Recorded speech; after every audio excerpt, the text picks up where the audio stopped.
शिवशाहू फुले आंबेडकरांच्या विचारांचा हा महाराष्ट्र, या महापुरुषांच्या विचारांची गंगा अहोरात्र ज्या महाराष्ट्राच्या भूमीमध्ये वाहतो तो हाच महाराष्ट्र.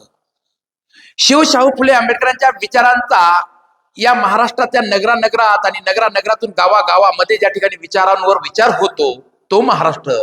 पण कधी कधी या महाराष्ट्राला नजर लागते. आता अशीच एक नजर लागली म्हणा किंवा असाच एक किळसवाना प्रकार म्हणा या महाराष्ट्रामध्ये एका शाळेमध्ये घडलाय. शाळा म्हटलं की आपल्या नजरेसमोर येतो समतेची शिकवण देणारी एक पवित्र अशी जागा. शाळा म्हणजे नवराष्ट्र निर्मितीचं एक उभं केंद्र तयार करणारी, युवकांची तरुणांची पिढी तयार करणारं ठिकाण म्हणजे शाळा. जिथं समता आणि बंधुता यांचे धडे शिकवले जातात ते ठिकाण म्हणजे शाळा.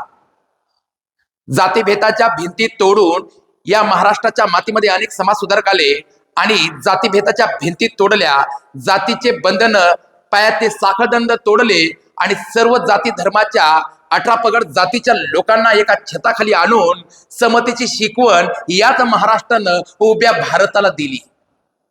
पण एक निंदनीय घटना अशी घडली, किळसवाना एक प्रकार असा घडला. अहो, ज्या शाळेमध्ये समतेची शिकवण दिली जाते त्या शाळेच्या परीक्षेमध्ये, त्या शाळेच्या घेतल्या जाणाऱ्या परीक्षेच्या पेपरमध्ये जातीवर आधारित प्रश्न येतो, वर्ण व्यवस्थेवर आधारित प्रश्न येतो.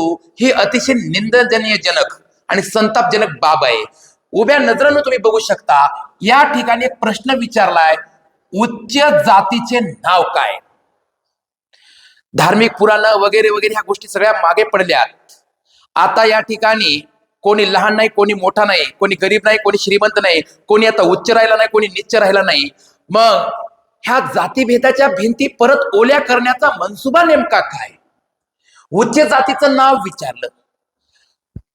मी 10वी झाली, 12वी झाली, पुढचं शिक्षण झालं, पण एखाद्या परीक्षेमध्ये वर्ण व्यवस्थेवर आधारित किंवा उच्च जात कोणती, उच्च जातीचं नाव कोणतं असा कधी प्रश्न आला नाही. मग आताच का? कुठं वाटचाल करतोय? आणि पर्यायामध्ये सुद्धा सांगितलं वैश्य, शूद्र, क्षत्रिय आणि ब्राह्मण. अहो, ज्या मुलांचे सुपीक डोके आहेत त्या सुपीक डोक्यामध्ये असा नापीक विचार घुसविणाऱ्या त्या संस्थेविरुद्ध प्रथमतः कठोर कारवाई होणं आवश्यक आहे. कारण संतापजनक आणि निंदनीय असा या ठिकाणी ही घटना घडली, ही गोष्ट घडली. तुम्ही उच्च जातीचं नाव विचारून त्या गोंडस मुलांच्या मनामध्ये, त्यांच्या मेंदूमध्ये नेमकं तरी काय शिरवायचं तुम्हाला? अहो, व्यक्ती हा जातीनं उच्च नसतो आणि जात कोणती उच्च नसते, उच्च विचार असतात.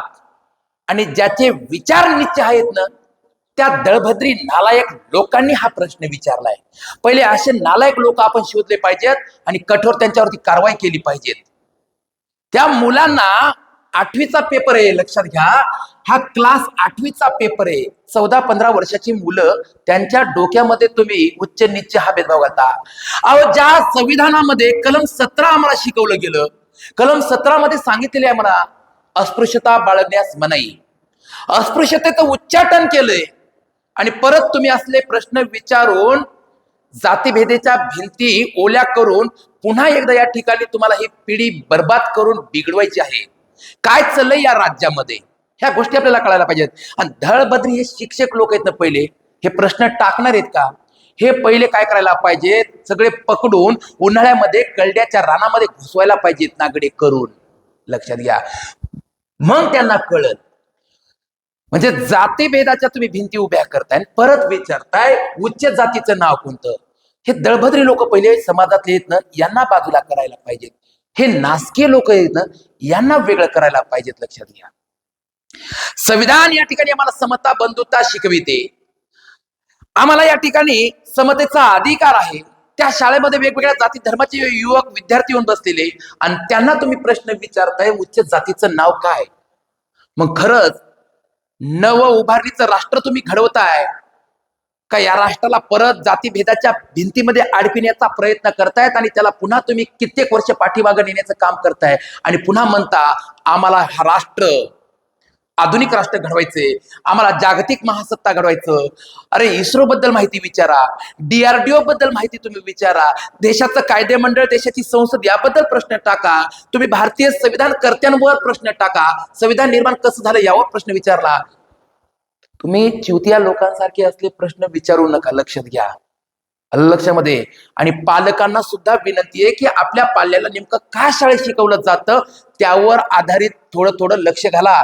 म्हणून गावच्या शाळेमध्ये सुद्धा पालकांचं कर्तव्य असतं की आठवड्यामध्ये, 15 दिवसामध्ये, महिन्यामध्ये एक चक्कर मारली पाहिजेत. हे निंदनीय प्रकार पुढे येत आहेत. खबरदारी, कारण वाटचाल कुठं होते. विचार करण्यासारखी गोष्ट आहे. लय मोठी शोकांतक आहे. यावर थोडा विचार करा. धन्यवाद.